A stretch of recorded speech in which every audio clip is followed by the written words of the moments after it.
Oi, gente, tudo bem com vocês? Eu fiquei um pouco sumida aqui do YouTube, né? Eu estava de férias da faculdade, viajei e acabou que eu não tive como manter a rotina de gravar vídeos, né? Igual eu tava tentando fazer toda semana. Mas agora estou de volta, as aulas voltaram, né? Estou no quarto período agora, estou muito feliz. Brevemente, né? Eu passo pro quinto e é o ciclo clínico já, a gente já sai do básico. E é sempre muito bom, né? A gente ver que a gente tá caminhando dentro do curso. Então, gente, vim falar com vocês sobre algo que vocês votaram bastante lá no grupo, né? Sempre muito pedido por vocês, que é a minha introdução 980. Pra quem não sabe, né, pra quem tá chegando aqui agora, eu fui aprovada no Enem de 2020, que aconteceu em 2021. E essa foi a última vez que eu fiz o Enem e tal. E o tema desse Enem era o estigma associado às doenças mentais na sociedade brasileira. Você olha assim pro tema, às vezes parece um tema fácil. E não é que seja um tema difícil, né? A gente já teve outros temas mais difíceis de serem desenvolvidos no decorrer do Enem, né? Dos acontecimentos do Enem. Só que a gente precisa muito se atentar a essa frase tema, né? Porque, por exemplo, eu já tive experiência de zerar o tema da redação, outras colegas, né, tangenciaram esse tema. E essa frase tema que o Enem entrega pra gente, ela vai ser importante na hora de você delimitar e começar a escrever o seu texto. Então, aqui, se eu falasse somente de estigma, eu estaria abordando esse tema de maneira tangencial. Então, eu deveria falar de estigma, né, que é basicamente um preconceito, e de doenças mentais. Então, vamos lá, eu vou ler a minha introdução aqui, né, da redação. E eu vou disponibilizar em algum canto aqui da tela para vocês, em aumento, né, que vocês consigam ler também, esse fragmento do meu texto. Para começo de conversa, gente, a gente tem que entender, né? Antes de qualquer coisa, antes de começar a escrever uma redação, você tem que saber o que você tem que fazer em cada parágrafo, né?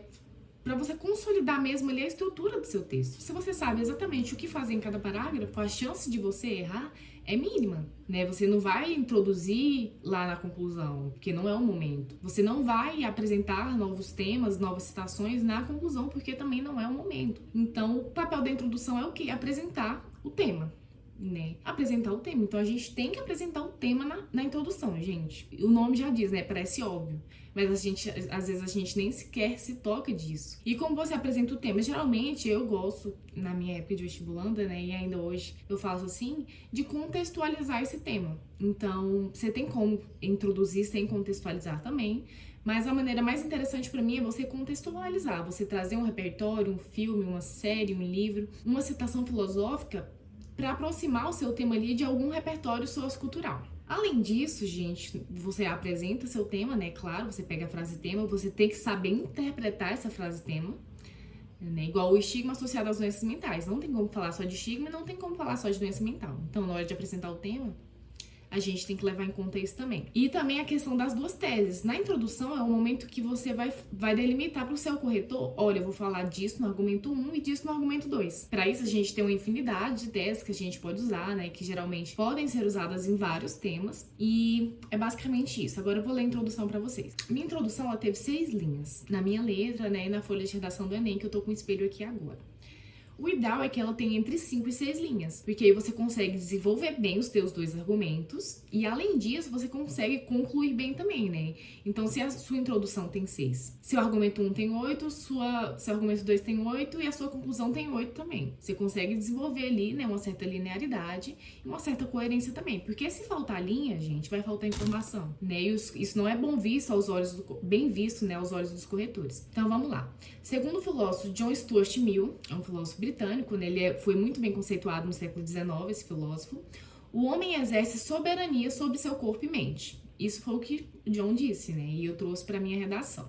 Uma citação bem simples, bem básica. E aí eu venho com a apresentação do meu tema. No entanto, hoje na mente, o Brasil caminha em direção oposta ao ideal do pensador.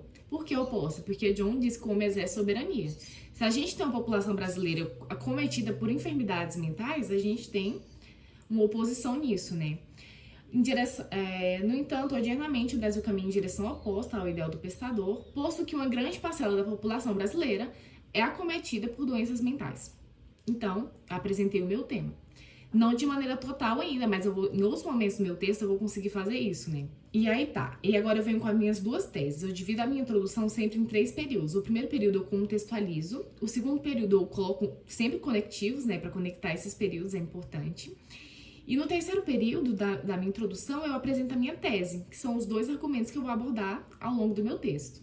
E aí eu vim, com isso pode-se apontar a letargia estatal perante a problemática e o preconceito social como agravantes a serem superados na mitigação dessas enfermidades. Então, no meu segundo período, que era o momento de eu apresentar propriamente dito, né, meu tema completo, eu deixei para fazer no segundo período. Ou seja, um dos meus argumentos eu vou falar de quê? Preconceito social.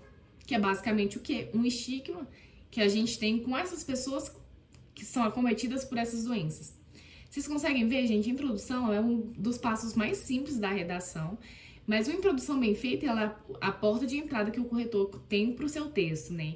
Então não adianta você dar um migué ali na introdução ou deixar faltar algumas partes, sendo que a primeira impressão que o corretor terá do seu texto é essa introdução, fora a letra, né? Que todo mundo repara. Então é basicamente isso, gente. Eu espero que vocês consigam ter compreendido, né, um pouco do que eu quis passar para vocês.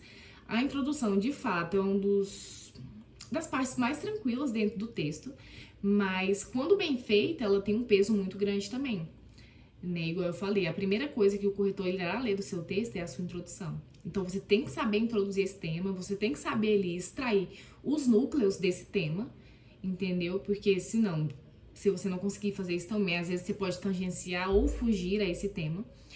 E ali na introdução você já vai escancarar pro seu corretor, né? Isso faz parte do projeto de texto também. Porque é engraçado, se você coloca na introdução que você falar de letargia estatal no argumento 1 e preconceito social no argumento 2, você vai ter que falar. Então, é meio que você não leva seu texto tanto no improviso, né? Então, peraí, na introdução eu já delimitei isso.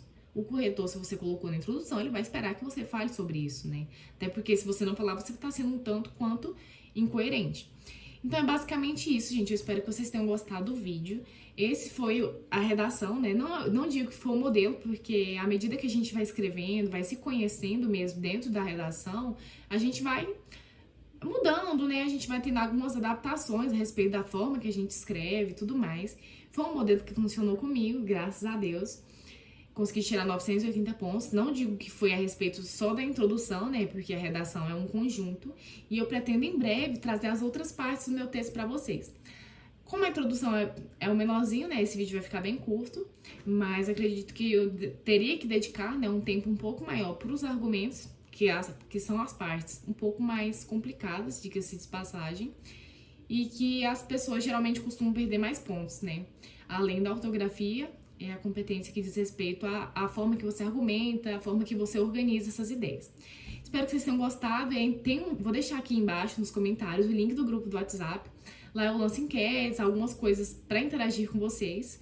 E vocês podem dar sugestões, né, de próximos vídeos e tudo mais. E é isso, se você gostou, curte, comenta, compartilha, encaminha para algum amigo que tem dificuldade em redação. E obrigada por ter assistido até o final.